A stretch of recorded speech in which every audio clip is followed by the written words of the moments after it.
Hello, my name's Amrez, and today I'm going to be showing you how to use your Threads workspace to generate reports and summaries. So the first thing you do is go to Settings and create a template. It makes no difference how you name it, you can name it however you like. The next thing you need to do is tell ThreadsDoc the context of the report, inform it to turn a voice or persona, and format. This is what's really going to help it work as magic.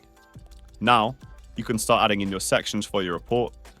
So whatever you decide you want a section to cover, you define that in the prompt. So here are what my sections look like.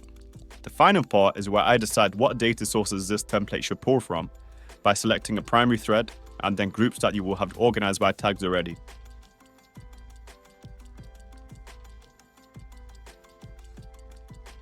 Then you can go ahead and export that report and voila, a very detailed report with all the data that you need.